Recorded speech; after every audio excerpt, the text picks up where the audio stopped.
একটা কাঁটা চামচ না মানে আমার মাথায় আঘাত করছে।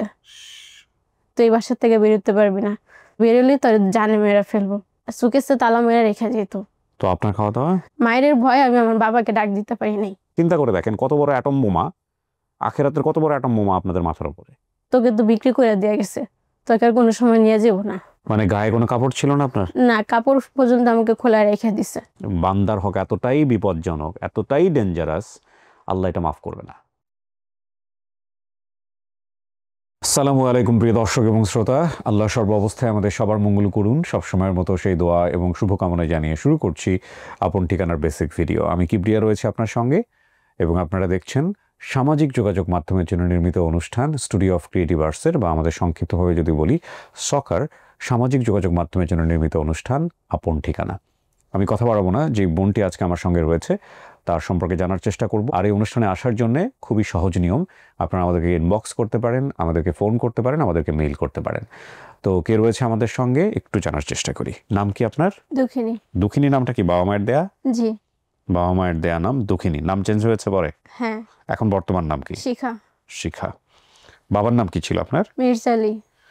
মির্জ আলী না মির্জা আলী? মির্জা আলী। মির্জা আলী। জি। মায়ের নাম? কুলসুম। কুলসুম। দাদির নাম? দাদির নাম আবুনি। আবনি। ফুপুর নাম? ছোট ফুপুর নাম হয়েছে লালবানু, বড় ফুপুর নাম হচ্ছে ফুলবানু। লালবানু আর ফুলবানু। জি। আচ্ছা। সৎ মায়ের নাম? পারুল। পারুল। ফুপাতো ভাই? মাসুদ আর ফালানি। মাসুদ আর ফালানি হচ্ছে ফুপাতো বোনের নাম। জি। ঠিকানা কোথায় বললেন? ঠিকানা ময়মনসিংহ করগার বাজার। ময়মনসিংহ করগার বাজার। এই বাজারেই কি আপনাদের বাড়ি? না, বাজারের অনেক পরে। অনেক পরে? জি। গ্রামের নামটা মনে নাই? জি না।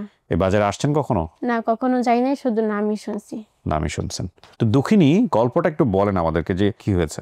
যে ছোটবেলায় আমার মা মারা যায়, তারপর আমার মা মারা যাওয়ার ঘটনাটা আপনার মনে আছে? হ্যাঁ, ছোটবেলায় মা অসুস্থ ছিল, তাতে মা মারা যায়। মারা যাওয়ার পর বাবা আরেকটা বিয়ে করে। মানে মারা যাওয়ার ব্যাপারটা কি আপনি বুঝতেন? না, আমার দাদি আমাকে বলছে। আপনি নিজের চোখে দেখেন না আপনার আপন মাকে? না। কখনোই দেখেননি? না। ওকে, দাদি বলছে তোমার মা মারা গেছে। জি। হ্যাঁ। তো আমি দাদির কাছেই বড় হয়েছি। আমার মা মারা যাওয়ার পরে আমার বাবা আরেকটা বিয়ে করছে। বাবা যে বিয়ে করছে উনি যে সৎ মা, এটা আপনি জানতেন? হ্যাঁ, সেটা জানতাম। সেটা আপনি জানতেন? জি। ওকে, তারপর? তারপর আমার দাদি আমাকে আমার বাবার কাছ থেকে নিয়ে নিছে যে আমাকে উনি বড় করবে। তো সম্পর্কে উনি আমার চাচা হয় নাকি মামা হয় সেটা আমি জানি না। তো তিনি বলছে যে ঢাকায় এক বাসা আছে, এখানে আমাকে কাজে দিবে। তো আমার দাদি বলছে যে ঠিক আছে, নিয়ে যাইতে। তো উনি আমার মানে ঢাকায় নিয়ে আসছে। তো যে বাসায় ছিলাম ওই বাসায় আবার ভালো ছিল না, অনেক মারধর করতো।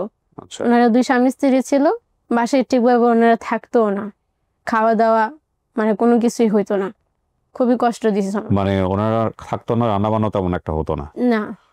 আর রান্না বান্না যাওয়া করতো, সবকিছু সুকেসে তালা মেরে রেখে যেত। তো আপনার খাওয়া দাওয়া? আমার খাওয়া দাওয়া ছিল না। তো একদিন ক্ষুধায় আমি খুব কান্না করছিলাম, তো আমি আবার তালা ভেঙা আমি খাবার খাইছি। ওহো। তারপরে ওনারা আসছে, এসে দেখছে তালা ভাঙা, আমাকে বলতেছে তোর এই তালাটা ভাঙা কিসের জন্য?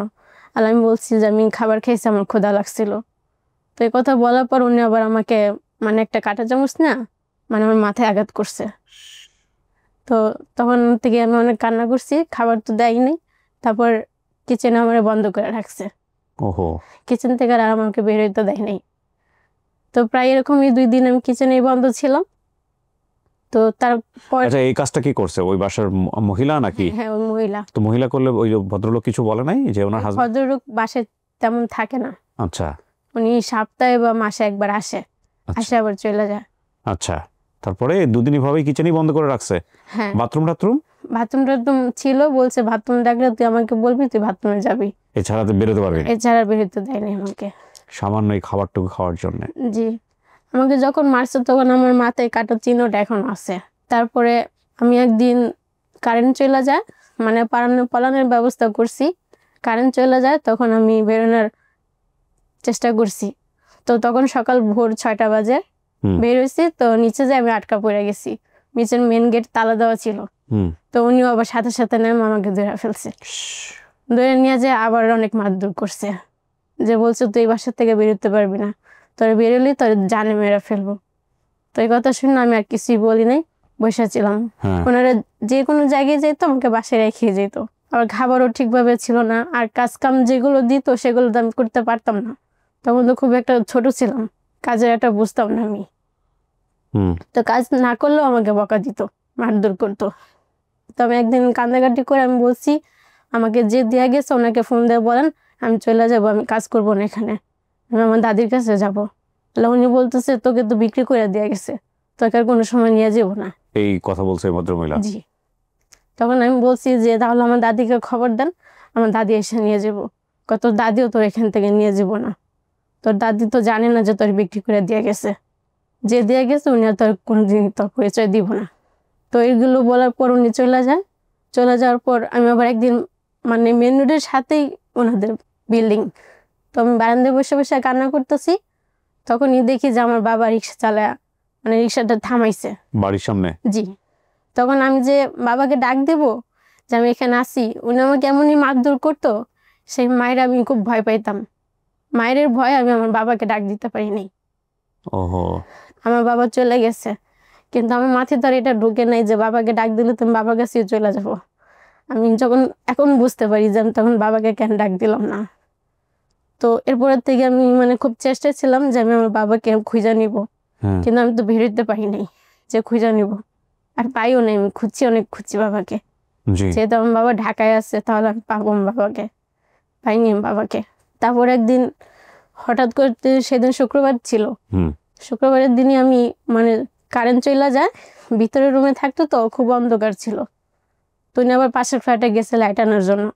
ওই ফাঁকে আমি বেরিয়ে গেছি, বেরোবার কোনো রাস্তাঘাট কোনো কিছু চিনি নাই। একটা খোলা মাঠের মধ্যে গেছিলাম, ওখানে ওটা বলতে স্কুল ছিল একটা, ওই স্কুলের ভিতরে মাঠ ছিল, মাঠের ভিতরে খেলাধুলা করছি। সন্ধ্যা হয়ে গেছে, তারপর অন্য একটা রাস্তায় চলে গেছি, নামাপাড়া, ওইখানে ট্রেন গাড়ি রাস্তা আছে না, সেখানে গিয়েছিলাম। তো ওইখান দিয়ে এক বৈশা কান্না করতেছি, এক ভদ্র মহিলা আসছে, আসে বলতেছে তুমি কান্না করতেছো কেন? তো আমি বলছি যে এরকম এরকম আমার সাথে হয়েছে, আমি পলে আসছি ওর বাসার থেকে। তো উনি আবার আমাকে নিয়ে গেছে, নিয়ে যে 2 দিন রাখছে, রাখার পরে একটা বাসায় কাজে দিছে, উনি আর একটা বাসায় কাজে দিয়ে দিছে। ওইখানে প্রায় 12 বছর ছিলাম এই কাজের মানুষ হিসেবে। এখানে কোনো অত্যাচার হয় নাই? না, ওখানে অত্যাচার হয় নাই, খালি আমার ভুলের কারণে ওনাকে আমার বের করে দিছে। আমি যে 12 বছর ছিলাম, 12 বছরে যে কাজগুলো করছি, কোনো টাকা পয়সা কোনো কিছু আমাকে দেয়নি। বলছে তুই বেরিয়ে যা। কি ভুল করছিলেন? ভুল কাজ হয়েছে যে আমার মোবাইল কেনার খুব শখ ছিল, তো আমি ঘর থেকে 5,000 টাকা নিয়ে যা মোবাইল কিনছি। মানে এটা না বলে করছিলেন? জি। কাইন্ড অফ চুরি। জি।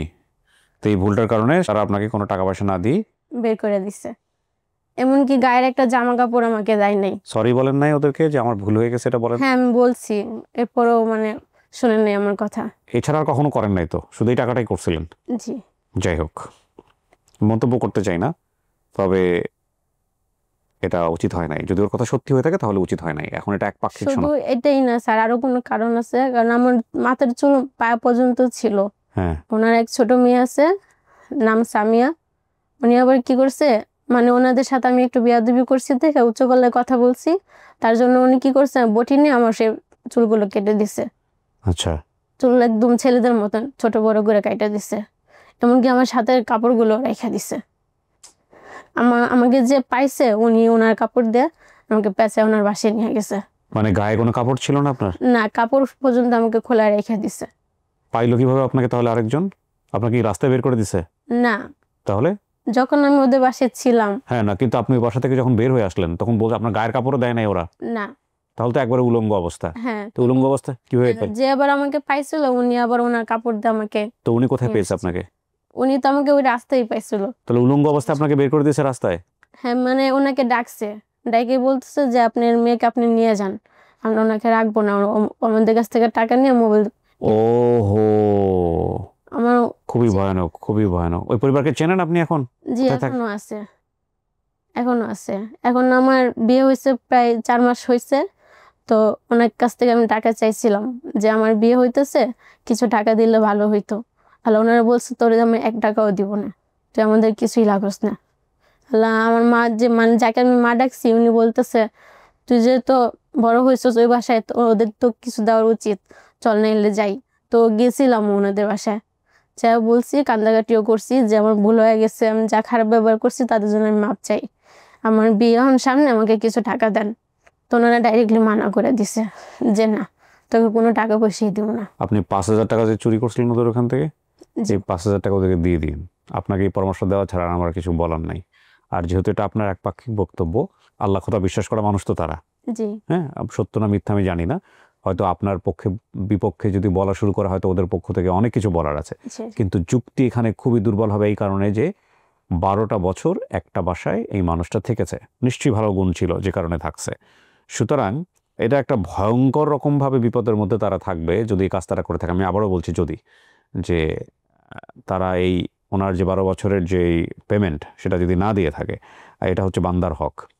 বান্দার হক এতটাই বিপজ্জনক, এতটাই ডেঞ্জারাস, আল্লাহ এটা মাফ করবে না।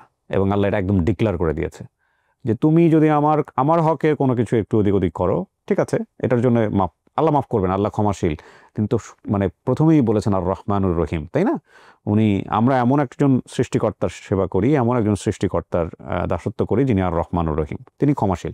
কিন্তু উনি বান্দার হকের ব্যাপারে একদম স্ট্রিক্ট।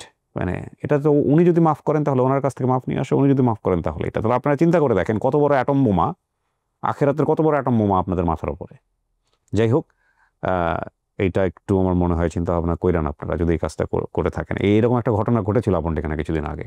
এসে বলার পরের দিনই ডেকে ডুকে নিয়ে টাকাটুকু দিয়ে দিয়েছে, এবং সেটারও একটা ভিডিও আমি ছেড়েছিলাম এটা করার কারণে। যাই হোক, এরপরে কি হলো বলেন তো?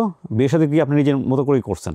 না না, যে আমাকে পাইছে ওনারা দিছে। ঠিক আছে, আলহামদুলিল্লাহ। এখন আপনার সংসার কেমন? সব ঠিকঠাক? জি আলহামদুলিল্লাহ, এখন অনেক ভালো 4 মাস হলো বিয়ে হয়েছে। জি। জামাই আসছে আজকে আপনার সঙ্গে? হ্যাঁ, আসছে। এই অনুষ্ঠানের খোঁজ পেলেন কিভাবে? উনি আমার হাজবেন্ডেরই পরিবেশী হয়, উনি আমাকে বলছে এখানে। জি। ঠিক আছে, তো কি করে আপনার হাজবেন্ড? উনি ডেলিভারি চার্জ করে। ডেলিভারি করে? হ্যাঁ। আচ্ছা, বাবা মার চেহারা মনে আছে? না। বাবার চেহারা মনে নাই, মা তো মারাই গেছে। জি।